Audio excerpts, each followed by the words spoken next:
பேசலாம். வணக்கம் திரு பிரதீப் ஜான். வணக்கம். இன்றைய தினம் சென்னையில கனமழை இருக்கும், அதே மாதிரி டெல்டா மாவட்டங்கள்லயும் இருக்கும் என்று நீங்க உங்களுடைய எக்ஸ்தல பதிவில் குறிப்பிட்டிருந்தீங்க. டெல்டா மாவட்டங்கள் தொடர்ச்சியா மழையை சந்திச்சு வருது. இன்னும் எத்தனை நாட்களுக்கு அங்கு மழை நீடிக்கும்? இந்த காற்றழுத்த பகுதி எனக்கு பாத்தீங்கன்னா இப்போதைக்கு நமக்கு இலங்கையை தாண்டி நம்ம கல்ஃப் ஆஃப் மன்னார், அதாவது நம்ம இந்த ராமேஸ்வரம் பக்கத்துலயும் தூத்துக்குடி பக்கத்துலயும் இன்று இரவு வரதுக்கான வாய்ப்பு இருக்கிறத பாக்குறோம். மேலும் இது நகர்ந்து அப்படியே நமக்கு தென் தமிழகம் வழியாக அரபிக்கடலுக்கு சென்று விடும். நாளை வரைக்கும் நமக்கு மழைக்கான வாய்ப்பு இருக்கிறத பாக்குறோம். சென்னையை பொறுத்த வரைக்கும் இன்று கடைசி நாள் நம்ம பார்க்கலாம். இன்று இரவு வரைக்கும் நமக்கு மழை பெய்யறதுக்கான வாய்ப்பு இருக்கிறத பாக்குறோம். விட்டு விட்டு ஒரேடியா கனமழை பெய்யாது.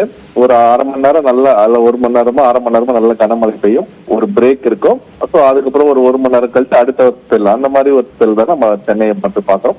டெல்டாவை பொறுத்த வரைக்கும் நல்ல மழை இன்று பெய்து வருகிறது. இது அப்படியே டெல்டா பகுதியிலிருந்து தென் தமிழகம் போக போக என்ன ஆகும்னா நாளைக்கெல்லாம் தென் தமிழகத்துக்கு இந்த மழையோட தாக்கம் அதிகம் இருக்கும் எதிர்பார்க்கறது. ஏன்னா நமக்கு கல்ஃப் ஆஃப் மன்னார் வழியாக போகிறதுனால நமக்கு தூத்துக்குடி, மதுரை, விருதுநகர், தென்காசி, திண்டுக்கல், தேனி, இந்த பகுதிகள் எல்லாமே நாளை கனமழை. இன்று இரவுல இருந்து நாளைலாம் பாத்தீங்கன்னா கனமழை தென் தமிழகத்துக்கு போயிடும். நம்ம டெல்டா பகுதியிலும் மழை தொடர்ந்து இருக்கும். பட் தென் தமிழகத்துல அதிகபட்சமான மழை போக போக அதோட ஷிஃப்ட் பேட்டர்ன் ஆயிரம் எதிர்பார்க்கப்படுகிறது.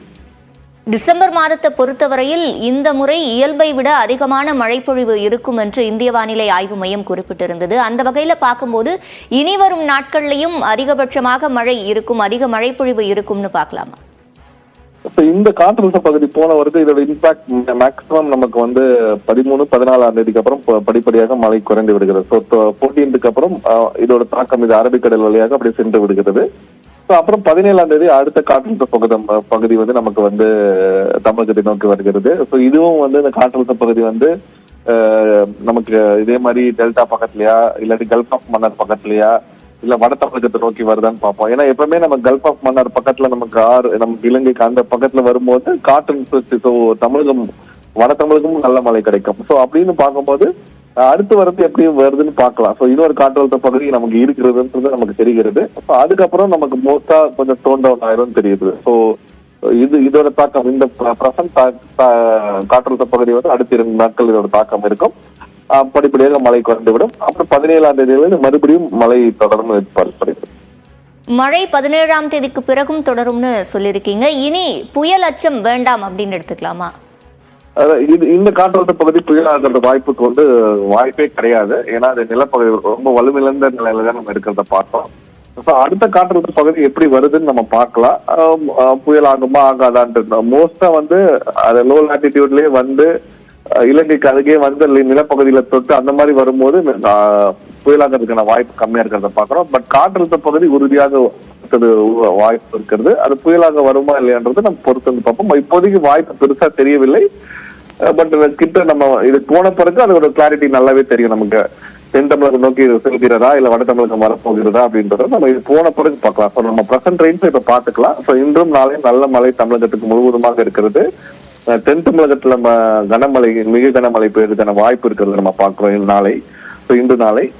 அந்த மேற்கு தொடர்ச்சி மலைப்பகுதியில் உள்ள பகுதிகள், அதாவது நமக்கு தென் தமிழகத்தில் உள்ள அந்த பகுதிகளும் கனமழை, பர்டிகுலரா கொடைக்கானல், மாஞ்சோலை பகுதிகள், இங்கெல்லாம் கூட கனமழை பெய்யறதுக்கான மிக கனமழை பெய்யறதுக்கான வாய்ப்பு இருக்கிறத பாக்குறோம். உள் மாவட்டங்கள், தென் உள் மாவட்டங்களில் நல்ல மழை கிடைக்கிறதுக்கான வாய்ப்பு பாக்குறோம். இந்த காற்றழுத்த போன பிறகு நம்ம அடுத்த காற்றழுத்த பகுதி பார்க்கலாம். இப்போதைக்கு நமக்கு நெக்ஸ்ட் ஸ்பெல் எப்பன்னு தெரிஞ்சிருச்சு. 17ஆம் தேதியிலிருந்து நமக்கு அடுத்த ஸ்பெல் வரும்னு பார்க்கலாம். கடந்த ஆண்டு ஒப்பிடும்போது இந்த முறை வடகிழக்கு பருவமழை எவ்வாறாக அமைந்திருக்கு? நம்ம கடந்த ஆண்டு பொறுத்த வரைக்கும் நமக்கு 450 மில்லிமீட்டர் தான் நமக்கு கிடைக்குது. சராசரியோட நமக்கு இந்த ஆண்டு அதை தாண்டி விடும். ஏன்னா இந்த காற்றழுத்த பகுதி போன பிறகு அடுத்த காற்றழுத்த பகுதி வருகிறது. கண்டிப்பாக கடந்த ஆண்டை விட நம்ம அதிகமான மழை தான் இந்த ஆண்டு நமக்கு தமிழகத்தை பொறுத்த வரைக்கும். சராசரி 440 மில்லிமீட்டர், 442 மில்லிமீட்டர் தமிழகத்தை பொறுத்த வரைக்கும். நம்ம இன்றைய அதை தாண்டி விட்டோம்.